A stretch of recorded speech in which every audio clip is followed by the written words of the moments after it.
pratiquement inexistante de l'époque antérieure. Et ça, c'est important à prendre aussi en compte, c'est-à-dire que les changements d'époque sont liés à des groupes minoritaires de la période antérieure. Ok? Je vais prendre un exemple, vous allez vite comprendre. C'est pas les fabricants de bougies qui vont inventer l'ampoule électrique. Vous comprenez le principe? Ok? Alors là, dans l'ère paysanne, il y avait beaucoup de paysans et le pouvoir était aux mains des propriétaires fonciers. D'accord? La campagne, quel est l'environnement de vie qui est créé par l'ère paysanne? C'est une nature domestiquée par les humains. La nature domestiquée par les humains, ça s'appelle la campagne. D'accord? Donc l'ère paysanne, cette vision du monde comme un potager, qu'est-ce qu'elle va produire comme aménagement de l'espace? Elle va produire de la campagne. Alors vous allez me dire, il y avait des villes, oui, mais c'était des villes qui étaient extrêmement petites, qui n'avaient rien à voir avec l'actuel. D'accord? Donc les villes existent, mais l'essentiel de l'aménagement du territoire génère de la campagne.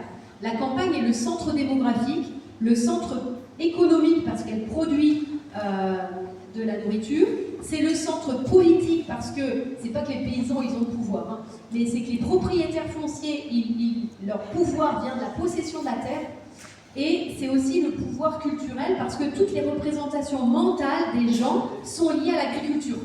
D'accord? Vous comprenez, si on dit, je pense que ici, si je vous dis cet enfant c'est de la mauvaise graine, dans cette salle, vous comprenez. Je ne suis pas sûre que dans une salle de classe au centre de Paris, je ne sais pas quoi, si on dit de la mauvaise graine, les gens ne vont pas du tout comprendre, enfin, les jeunes ne vont pas du tout comprendre de quoi ils retournent. Vous voyez ce que je veux dire? La représentation mentale, elle est associée à l'agriculture. Dans l'ère de la modernité, qui est-ce qui va prendre le pouvoir? Eh bien, ce sont les grands marchands. Les grands marchands, ils existaient hein, dans les sociétés paysannes. Il y avait quelques grands marchands dans les villes, mais avec la modernité, c'est-à-dire qu'à partir de la découverte de l'Amérique et la mise en, la colonisation progressive ou le négoce avec ces terres, eh bien, va se mettre ces grands marchands vont acquérir un pouvoir financier énorme. On peut retenir la date de l'an 1600.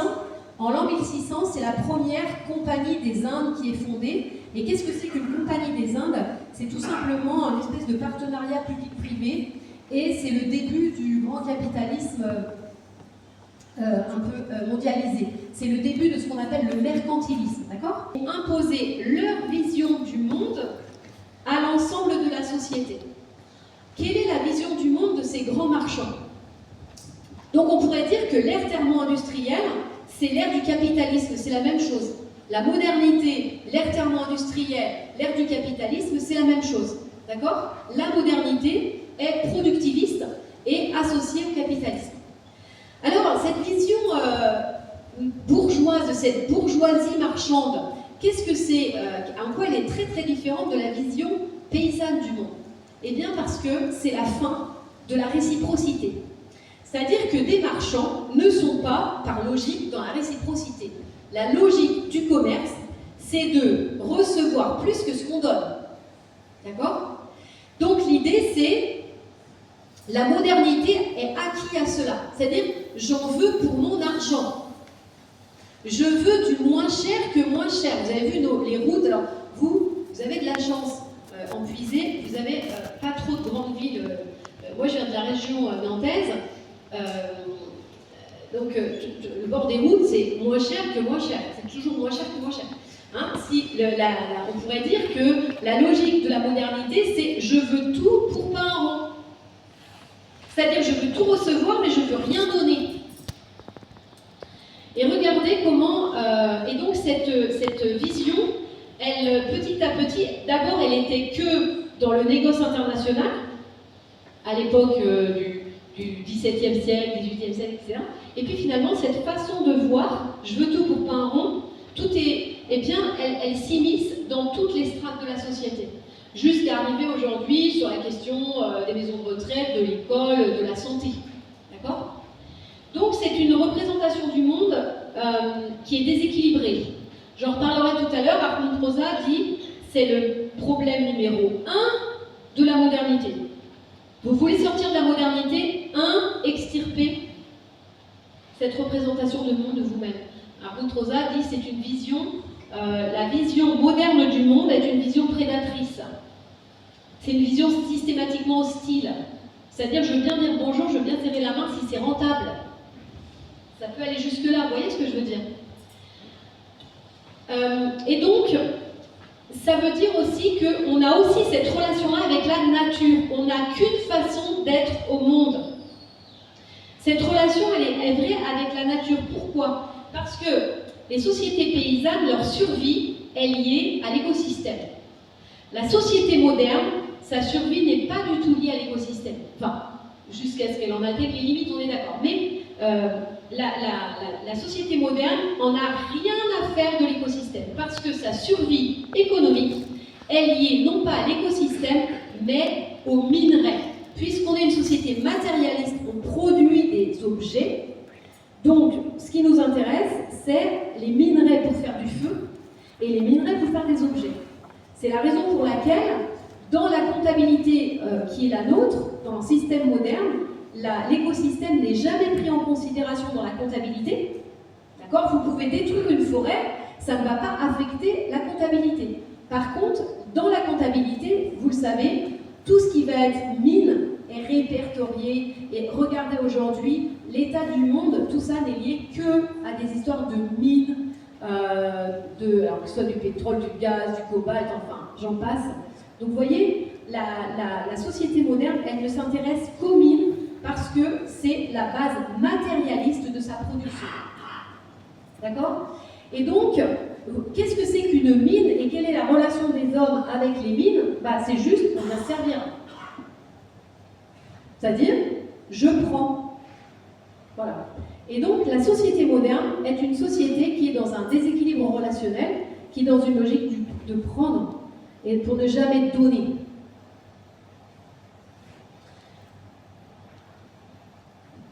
Ça, c'est l'aspect, sociologique, d'accord? Donc, l'aspect sociologique, c'est la vie bourgeoise. Qu'est-ce que la modernité? C'est la vie bourgeoise pour tous. Donc, la vie matérialiste, la vie de confort. Après, tout n'est pas acheté. Donc, le confort, le voyage, la distraction, etc. Et puis, enfin, pour en finir le portrait, il y a une dimension philosophique. La philosophie c'est la philosophie des Lumières, on pourrait dire, à partir de la Renaissance, qui va faire la base de la société moderne. Alors, qu'est-ce qui se passe? Renaissance, humanisme. Qu'est-ce que l'humanisme? C'est l'homme est la mesure de toute chose. L'homme est la mesure de toute chose, ça veut dire que l'homme est au centre du monde. Et donc, ça veut dire que si l'homme est au centre du monde, eh bien, on va écarter ce qui était au centre du monde pour les paysans, c'est-à-dire Dieu. Donc, la société moderne, comme dirait Emmanuel Todd, c'est plus l'homme qui croit en Dieu, mais c'est l'homme qui croit en l'homme. Et donc on va écarter, on sort Dieu. Donc qu'est-ce que l'homme et qu'est-ce que le monde? Eh bien, dans une société moderne, qu'est-ce que le monde? Eh bien, le monde est comme un business. On est là, qu'est-ce qu'on fait là? On est né pour produire, consommer, éventuellement se distraire. Donc le monde est une grande usine, un grand parc d'attractions, un grand business. Et qu'est-ce que fait l'homme là-dedans? Eh bien, c'est plutôt l'idée de l'homme-machine. On est une machine qui travaille dans ce grand monde usine. Alors vous allez dire, tout ça c'est une représentation. Oui, mais ça se traduit dans la réalité. Par exemple, alors vous n'avez peut-être pas eu trop à en souffrir, mais venez visiter par chez nous. Le zonage, c'est-à-dire le monde est comme une usine. Alors on va l'organiser. Le slogan de la modernité, c'est propre. Il faut que ce soit propre, c'est-à-dire il n'y a pas de sauvage, il faut repousser un peu tout ce qui n'est pas artificiel, tout ce qui n'est pas sous contrôle humain. Donc c'est propre, c'est pratique. L'ergonomie. Le monde moderne, il aime l'ergonomie. Il n'en a rien à faire de la décoration, tout ça, ça coûte cher, c'est pas utile. Il faut que ce soit pratique. Donc c'est propre, c'est pratique et c'est pas cher. d'accord? Donc, on n'est plus du tout dans c'est fertile, c'est durable et donc c'est de bonne qualité. Nous, on aime ce qui est propre, pratique et pas cher. Et j'aime bien reprendre cette citation de Florence Foresti qui dit c'est pratique mais c'est moche. C'est moche mais c'est pratique. Elle dit mais il faut faire attention quand même. Parce qu'avec une théorie comme celle-là, un jour tu te réveilles et c'est la fête du moche à la maison. Eh bien, dans la plupart des régions de France, et heureusement pas la vôtre, hein, mais dans la plupart des régions de France, c'est la fête du moche.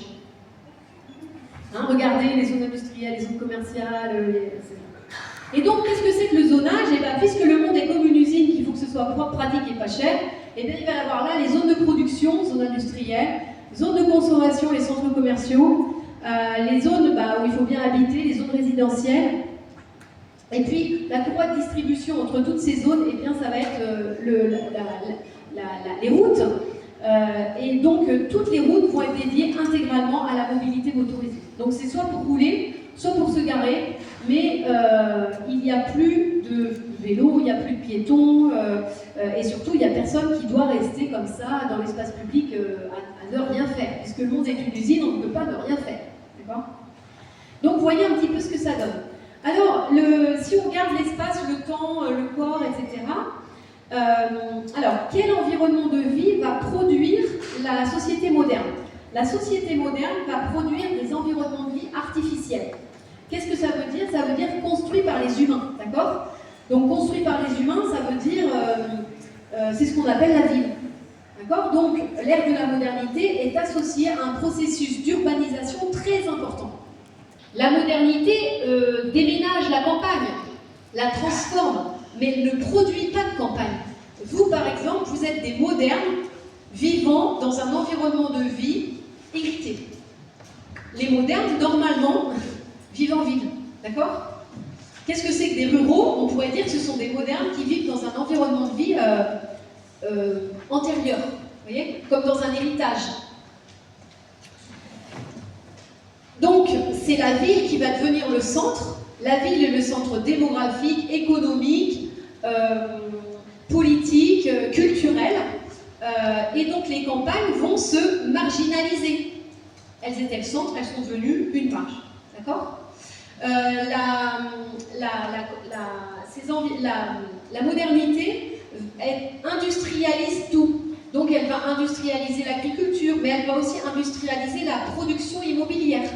C'est la raison pour laquelle on va avoir une grande banalisation des paysages. La modernité, elle n'a qu'un seul et unique modèle d'urbanisation pour le monde entier, quasiment, vous voyez. C'est la raison pour laquelle le centre Saint-Fargeau ne va pas ressembler à Charny, mais par contre, ou Bordeaux ne va pas ressembler à Toulouse, mais par contre, la périphérie de Bordeaux ressemble à la périphérie de Toulouse et toutes les périphéries ressemblent à tout. C'est la raison pour laquelle, en général, quand on fait du tourisme, on ne va pas voir les régions de la modernité. On va toujours voir les constructions pré-modernes. Hein, parce que les constructions modernes, vous n'avez pas besoin de vous déplacer pour aller les voir, puisque vous les avez chez vous. Hein? Alors oui, dans le corps. Alors la modernité, donc, les chasseurs-cueilleurs, ils sont plutôt dans le ressenti. Les paysans, ils sont plutôt dans le domaine de la foi, de la croyance. Les modernes, vous savez, on est dans la raison. Parce que j'ai pas fini, vous voyez, je fais des enchaînements de pensée. En dehors de l'humanisme de la Renaissance, bien sûr, il y a tout le siècle des Lumières. Et donc, on va être dans la raison. Donc, l'homme qui croit en l'homme, Dieu n'existe pas. L'homme est un être raisonnable. L'esprit n'existe pas. L'homme est indépendant de son environnement. Vous voyez, donc, on est rendu dans la raison. On pourrait dire que la modernité est une société matérialiste de tout point de vue.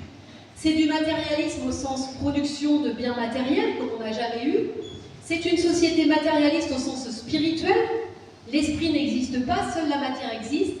Et puis, il y a aussi un matérialisme philosophique. Hein, on est dans l'époque où, à partir de la Renaissance et dans toute la modernité, on va supprimer l'esprit. Vous voyez, pour les Grecs anciens, il y avait l'esprit, la psyché, qui était le mental et les émotions, et le corps. eh bien, la modernité va supprimer l'esprit, Dieu n'existe pas, mais ça va supprimer aussi la psyché. C'est-à-dire, tout le monde émotionnel, ça existe, mais en fait, ça n'agit pas sur le monde. Vous voyez? Pour des modernes, la psyché, l'idée n'agit pas sur le monde. Alors que, depuis une cinquantaine d'années, on est en train de récupérer la psyché. Et on se rend compte que la psyché, en fait, agit sur le monde, puisqu'on agit de façon inconsciente très largement. Vous voyez? Donc, pour les modernes, il n'y a que le corps. Donc, il n'y a que des corps qui n'ont pas d'âme. Enfin, je pense, donc je suis. Mais voilà, à part ma raison, voilà. Donc, on est rendu là. Qu'est-ce que ça donne pour, par exemple, l'espace et le temps? Dans la pièce, là, nous sommes donc des modernes, on a été élevés dans cette vision moderne du monde, donc on perçoit le temps comme une ligne de fuite. On pense que le temps est linéaire. D'accord? Donc, vous voyez, mon futur est devant moi, mon passé est derrière moi, et je dois courir vers l'avant. Et la société moderne, elle refuse le passé. Pourquoi? Elle dit, faisons du passé table rase. Pourquoi? Eh bien parce que les autres sociétés paysannes et chasseurs-cueilleurs ne possèdent pas le moteur. Donc ils n'ont pas toutes ces dimensions techniques, etc. Et donc on considère donc que ces sociétés n'ont rien à nous apprendre. Donc, la société moderne, faisons du passé table rase, c'est la fin, la rupture de la transmission. C'est-à-dire que, et en particulier dans les campagnes, ça va vraiment se jouer plutôt à la Seconde Guerre mondiale, c'est-à-dire que la génération de la Seconde Guerre mondiale va dire c'est pas la peine que j'apprends la vie paysanne à mes enfants, c'est totalement inutile. Et c'est comme ça qu'on va perdre des savoir-faire d'autonomie, hein, donc on va perdre tout un tas de savoirs dans les métiers du bâtiment, on va perdre tout un tas de savoir-faire dans les métiers du bois, mais aussi on va perdre, je ne sais pas qui, peut-être dans la salle, puis ici, peut-être vous êtes encore dans une belle campagne, mais la plupart des gens, qui sait aujourd'hui, je ne sais pas, tuer un lapin pour se nourrir, qui serait capable de se nourrir en fait, si on n'avait pas le supermarché. Donc, et puis il y a des pertes, par exemple, dans la construction, on ne sait plus quel bois utiliser, pourquoi. Vous savez, il y avait des savoir-faire très subtils, en disant le châtaignier c'est bon pour ça, le chêne c'est bon pour ça, etc. Vous voyez ? Donc, le temps est une ligne de fuite, et surtout, ne regardons pas derrière, ça ne sert à rien, ce sont des ploucs, c'est ce qu'ils veulent nous apprendre, hein, ou ce sont des sauvages. Qu'est-ce que l'espace? Eh bien, l'espace pour des modernes, c'est un réseau de mobilité. C'est-à-dire que la carte de France, c'est plus du tout la frontière avec les productions agricoles. La carte de France, c'est les villes et le réseau des autoroutes et des TGV, vous voyez. Donc c'est un monde en réseau. Comme ça. Qu'est-ce que ça donne en termes de la sexualité? Ou en tout cas, alors là on avait vu c'était l'âge plutôt de la mère, l'âge plutôt du père. L'ère de la modernité, c'est plutôt l'âge des enfants. C'est l'apparition des portraits de famille avec les enfants, et à la fin de la modernité actuelle, eh ben, c'est l'enfant roi. C'est-à-dire que c'est l'enfant qui commande à la maison. C'est l'émergence aussi de la classe qui n'existait pas avant, hein, des jeunes par exemple. Hein.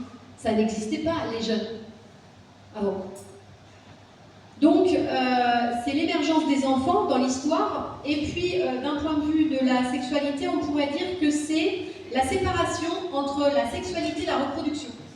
C'est-à-dire que la modernité, la séparation sexualité-reproduction, c'est considéré comme libertin au démarrage de la modernité, et c'est considéré comme un fait acquis aujourd'hui.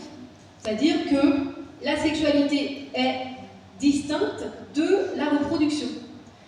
C'est ce qui nous amène aujourd'hui à nos problématiques de genre. Hein, c'est-à-dire que si on sépare sexualité et reproduction, qu'est-ce que c'est qu'une femme si c'est pas une mère, et puis qu'est-ce que c'est qu'un homme si c'est pas un père. Voilà. D'accord? Donc, vous voyez. Et puis aussi, je vous ai dit que c'était l'âge des enfants. On pourrait préciser que, selon le philosophe Michel Foucault, la modernité, c'est aussi que les humains obéissent comme des enfants. C'est-à-dire que la modernité, c'est l'individualisation. Les humains sont extirpés de leur communauté familiale et villageoise pour être individualisés. Donc la modernité, c'est l'individu et l'État-nation. Mais c'est pas un individu, j'exprime la personne, non, c'est l'individu de masse. D'accord? Nous sommes comme des enfants, des individus de masse. Et donc, Michel Foucault dit, finalement, la modernité, c'est le grand enfermement des corps. Et on va commencer donc par les garçons. On va mettre les enfants à l'école, dans des écoles en uniforme noir, les jeunes hommes dans des casernements militaires en uniforme kaki, les hommes, on va les mettre ouvriers dans les usines en uniforme bleu, et puis les fous et les malades, on va les enfermer dans les hôpitaux avec des uniformes blancs, et tout le monde va obéir à la sonnerie. D'accord? Donc on pourrait dire que c'est l'individualisation, et l'individualisation de masse. Donc vous voyez, notre monde, qu'est-ce que le monde, hein? Le monde est comme une usine, comme un business, etc. Alors, en fait, donc, ce monde moderne, il est travaillé par la révolution numérique. La révolution numérique, invention de l'Internet tel qu'il existe, 1990. En 1990, on a tous pensé que l'Internet était une innovation technique parmi les autres, puisque le principe même de l'époque moderne, c'est l'invention de machines, de trucs, de mécanique. Donc on a pensé que l'Internet, ça allait être une innovation parmi les autres. Et en fait, 40 ans plus tard, on se rend compte que pas du tout, c'est pas une innovation comme les autres, puisque c'est une innovation qui nous fait changer notre relation à l'espace et au temps, donc notre vision du monde. Et en particulier, donc, le numérique commence à dématérialiser. Alors on est d'accord, on n'est pas du tout une société dématérialisée au sens, on a besoin d'énormément de minerais pour faire l'économie numérique, et puis on ne peut pas encore se téléporter, vous voyez, on ne peut pas se dématérialiser, on est d'accord. Il n'empêche que la révolution numérique va commencer à dématérialiser des choses, et ça va avoir un impact considérable. C'est-à-dire qu'aujourd'hui, on peut envoyer à tous les habitants de la Terre, dans la minute, par exemple, on pourrait leur envoyer un livre. Vous voyez, on peut envoyer un livre partout dans le monde, dans l'instant, tous les humains pourraient le recevoir. On peut envoyer une chanson, un film, une image, etc., etc. Donc ça va changer complètement les relations marchandes. Donc, la révolution numérique produit une dématérialisation, un début de dématérialisation, et vous comprenez qu'une société qui est profondément matérialiste de tous les points de vue, économique, philosophique, spirituel, eh bien une société matérialiste qui se dématérialise ne peut pas rester elle-même. Et donc la société moderne, elle est aux prises avec cette réalité de la dématérialisation qui fait que qu'est-ce que le monde, comment ça fonctionne, toutes ces dimensions immatérielles que nous ignorions, eh bien on est en train de les récupérer, les redécouvrir, etc. etc. D'accord ? Alors, ça serait facile de vous raconter la suite de l'histoire si elle était écrite, mais c'est pas aussi simple que ça. Donc, aujourd'hui, il n'y a pas un futur qui est écrit et dont on pourrait, et c'est ça notre problème, c'est qu'on n'a pas une vision claire de la suite. Où allons-nous ? Et nous sommes plutôt donc dans une bifurcation, nous sommes en train de sortir de la modernité, mais nous ne savons pas clairement vers quoi nous allons. Et c'est d'autant plus difficile à voir que, en réalité, il y a deux façons de voir le futur qui sont en train de se séparer, de se polariser. Alors, je vais vous présenter deux façons d'envisager le futur avec la révolution numérique. Alors, mais ne voyez pas ça comme une proposition binaire. Hein, mon but n'est pas de dire c'est soit là, mais c'est plutôt, imaginez, vous voyez, comme un éventail andalou. Vous voyez les éventails andalous ? Le but de ma dualité, c'est d'ouvrir l'éventail pour avoir un écran sur lequel on va pouvoir réfléchir, ou en tout cas sur lequel vous pourrez réfléchir. D'accord? Alors, il y a un premier récit que j'appelle le récit hyper moderne.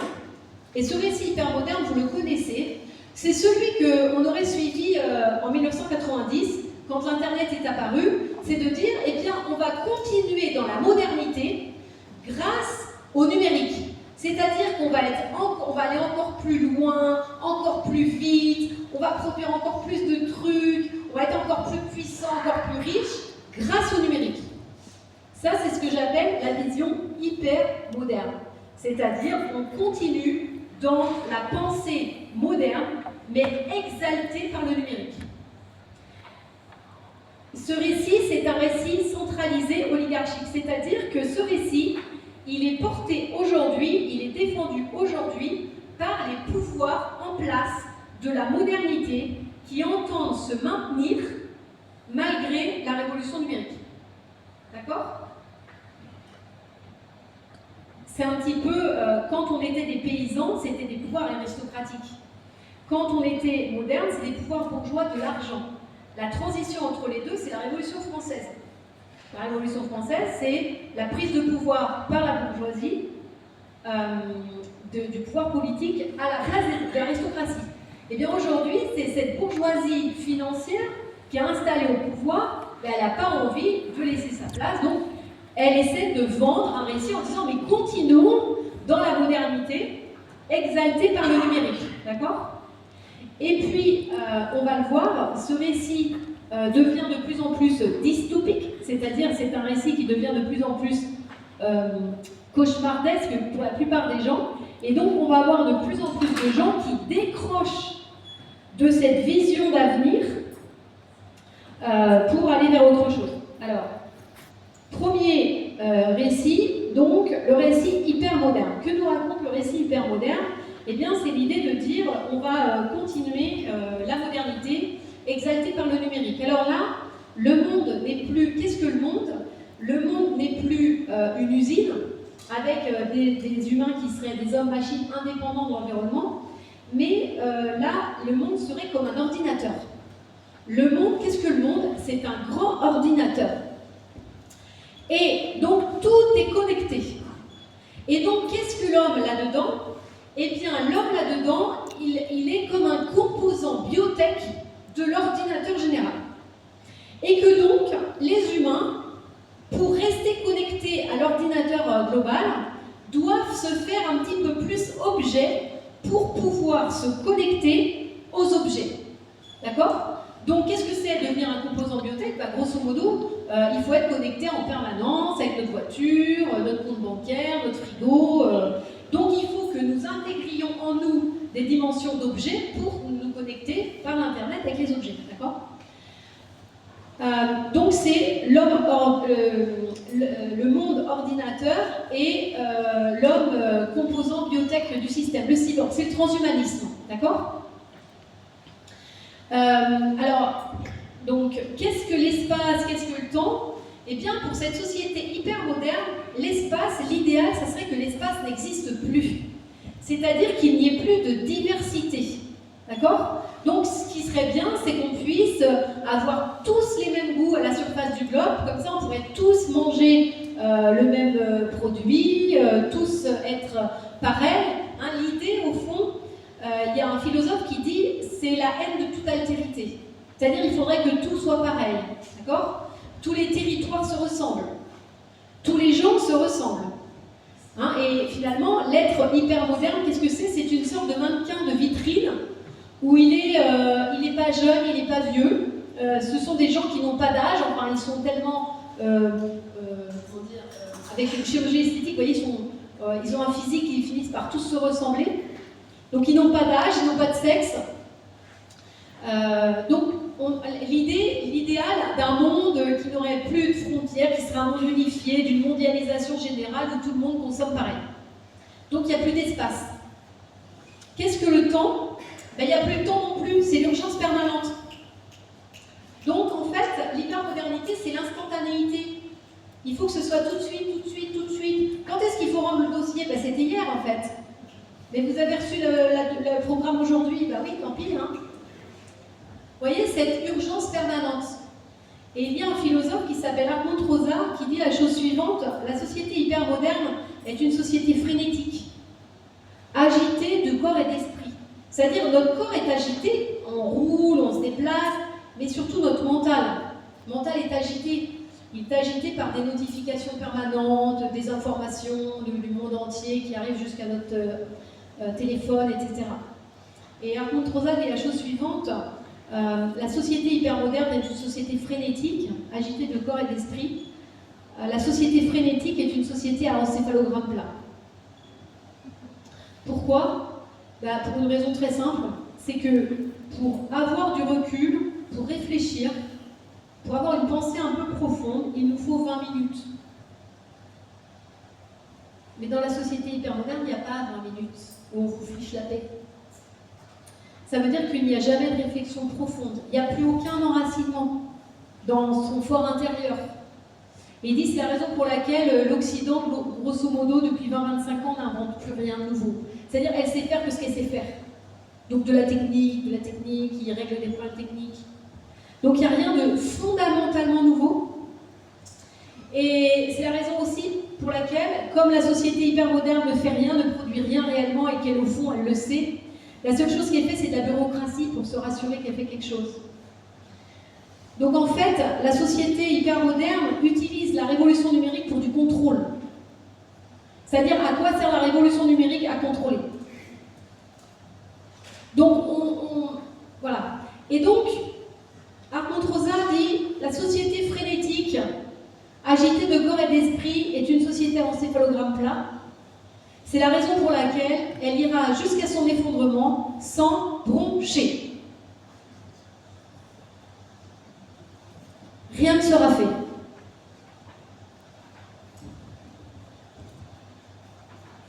Pour le dire autrement, l'homme hypermoderne vit comme un zombie. C'est-à-dire, ça a l'air d'être un humain, mais il se déplace et il agit comme s'il était un robot, en fait.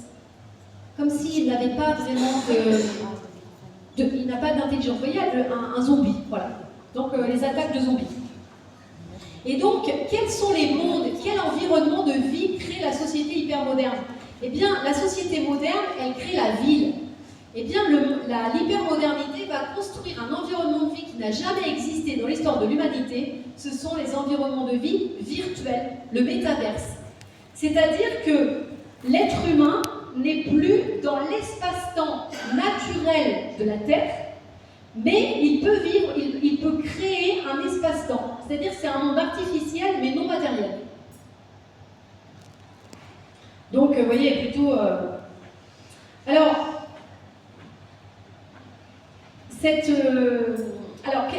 donc, l'espace et le temps, où est-ce qu'on est rendu dans le corps? Dans le corps, on est rendu là. Vous voyez? C'est-à-dire qu'on décolle de la nature, on décolle du corps, etc. On continue à décoller, le grand décollage, la grande, comment on appelle ça, déconnexion avec la nature, avec le corps. Et donc, vous l'entendez souvent, on dit, mais enfin, ces gens, mais ils sont pas dans la réalité. Ils veulent faire rentrer le réel dans leur tableau Excel. Vous voyez? On se dit, mais ça devient ubuesque, vous voyez, ce décalage entre le réel et la perception, ouais, vous voyez un peu de quoi je parle. Donc, on peut interpréter l'histoire que je raconte comme une déconnexion entre l'homme et la nature, et donc entre l'homme et son corps également. Hein, on est rendu là.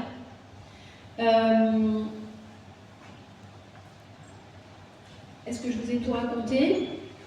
Oui, les environnements de vie virtuels, le numérique de contrôle, bon, peut-être il y a des choses qui vont me revenir. Mais vous voyez bien ce monde. Alors, le problème, c'est que ce futur-là, il devient de plus en plus dystopique.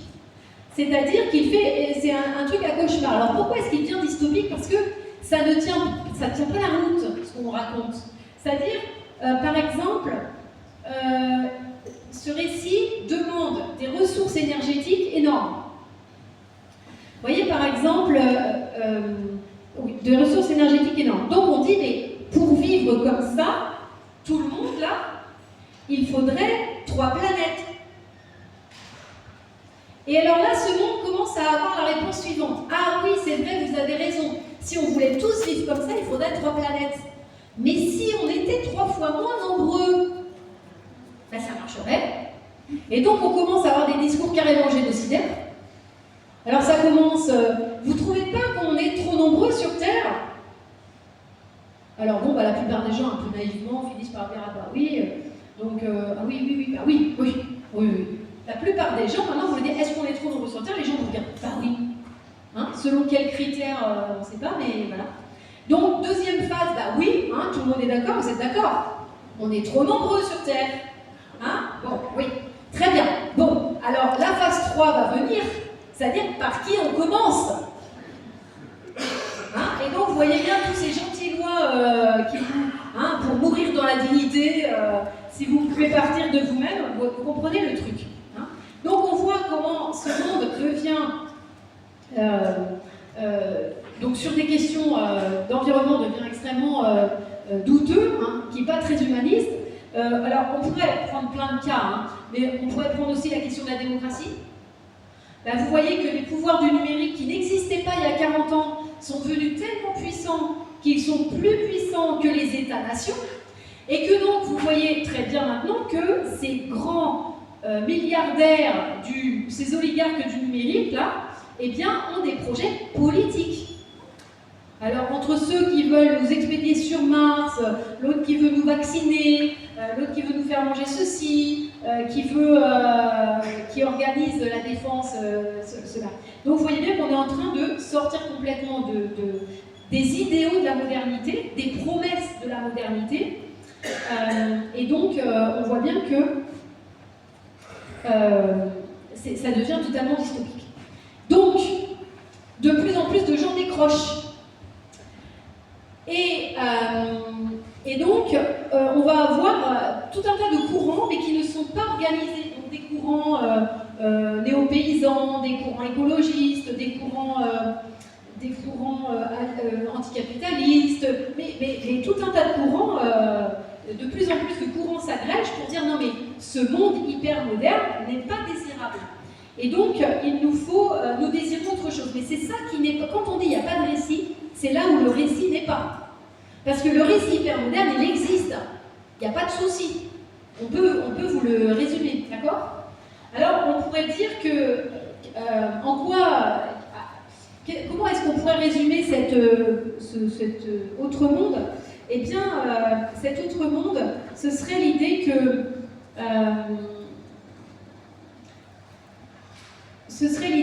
la révolution numérique, elle ne sert pas au contrôle, mais elle sert à la relation. En fait, pour vous l'expliquer autrement, on pourrait dire qu'on est face à un choix. Nous sommes nés dans la nature sauvage et nous avons commencé à créer notre monde d'humains avec la période paysanne. On a commencé un peu à décoller de la nature sauvage. On a fait... on a aménagé les campagnes. Et puis on a décollé encore plus haut, on s'est encore plus éloigné de la nature. On a été des modernes. Et là, on était vraiment dans une relation de domination vis-à-vis de la nature. Parce que enfin, c'est comme si notre puissance énergétique nous permettait, ah oui, nous, on peut faire ce qu'on veut dans la nature, on est libre, etc. Et donc, on a commencé à décoller. Et on a le choix. Soit on continue à décoller et nous allons vers les mondes virtuels, soit, comme le dit Bruno Latour, il nous faut atterrir. Il nous faut atterrir dans l'écosystème. Il faut prendre conscience que, ok, les minerais, tout ça c'est chouette, mais l'écosystème a une limite, il est fragile. Et là, l'idée, Bruno Latour dit, il nous faut atterrir. Atterrir sur la Terre. Ça veut dire atterrir sur la Terre, dans l'espace-temps, atterrir dans la nature, revenir dans les écosystèmes, atterrir dans notre corps, revenir dans les corps. D'accord? Donc, soit on continue à décoller et on se virtualise, on s'en va vers les mondes virtuels, comme se vaporise, on perd un peu l'ancrage, soit on atterrit. Et paradoxalement, quand on atterrit, quand on prend racine, eh bien, on a une réflexion plus profonde et on prend plus conscience. Si vous voulez, la lutte contre les attaques de zombies, c'est la méditation. Le paradoxe, c'est que plus vous êtes agité de corps et d'esprit, plus vous perdez le sens de la réalité, donc le sens de l'espace, du temps, je suis où, je suis quand, et donc qui je suis. Et si vous atterrissez dans ici et maintenant, si vous savez où vous êtes, vous savez qui vous êtes. Hein, il y a quelqu'un qui dit qu'il y a une grande proximité entre savoir où je suis et savoir qui je suis. Je vous encourage à lire un très joli bouquin qui s'appelle La société malade d'Alzheimer, qui dit finalement la maladie d'Alzheimer, c'est être égaré dans l'espace, dans le temps et dans la relation aux autres et à soi-même. Et il dit toute la société moderne est malade d'Alzheimer. D'accord? Donc là, c'est le monde. Qu'est-ce que le monde? Et bien là, le monde, c'est plutôt le monde est comme une oasis fragile, ou alors le monde est un peu l'arche de Noé, quoi. Hein? Et qu'est-ce que l'être humain?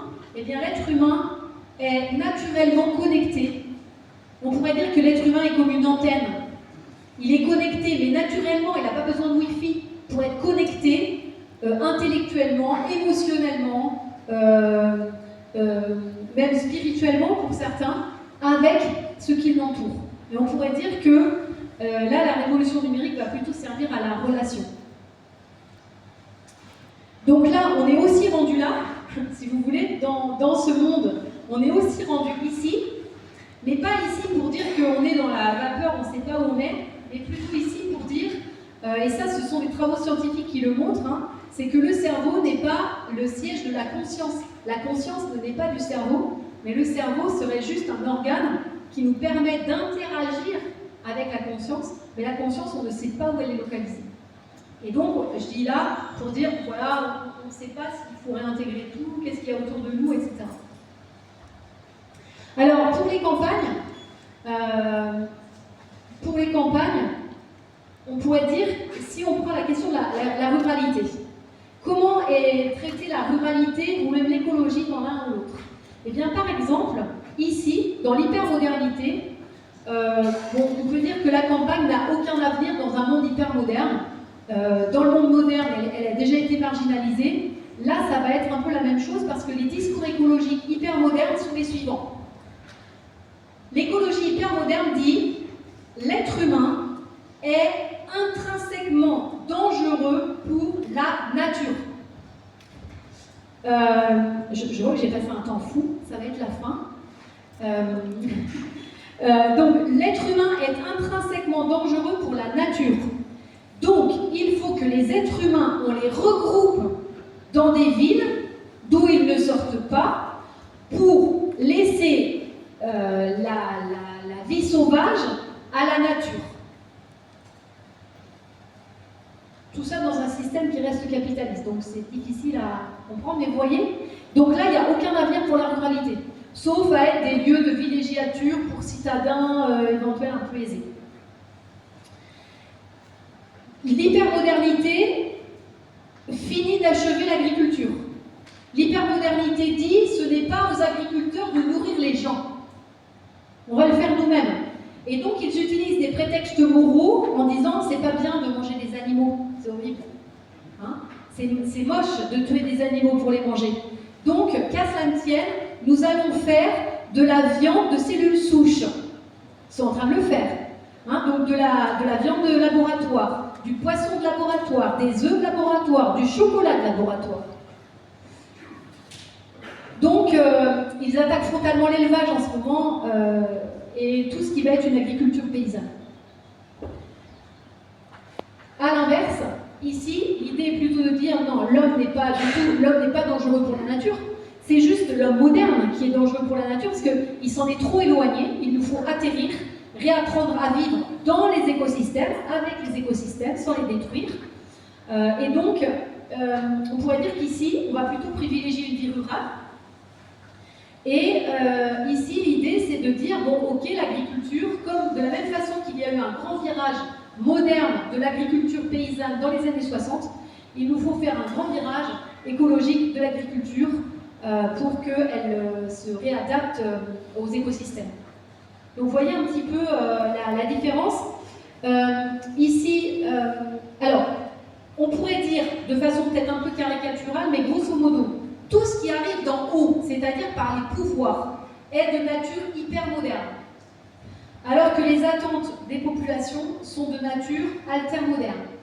D'où les tensions de plus en plus grandes, bien sûr, entre les pouvoirs et les populations. Le récit hyper moderne est très puissant. Hein. On pourrait dire que tous les problèmes de la modernité pourraient être réglés. Mais les choses très alternatives qui pourraient régler ces problèmes-là n'ont pour elles ni l'argent, ni la loi pour le moment. Puisque toute la loi a été créée dans une perspective moderne. D'accord ? Donc le système hypermoderne, il est très puissant, mais vous l'avez remarqué, il est très puissant, mais en même temps, il va de crise en crise. Hein ?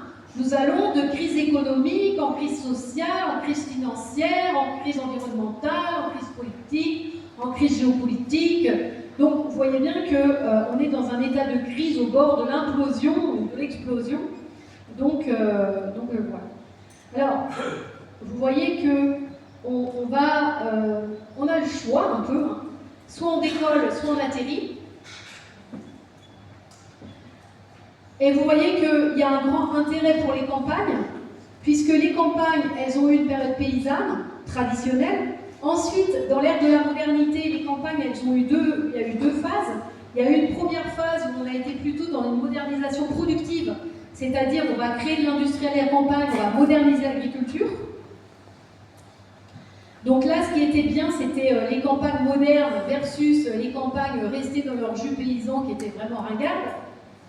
Ensuite, il y a les campagnes périurbaines, donc ça, c'est ce que j'appelle la modernisation.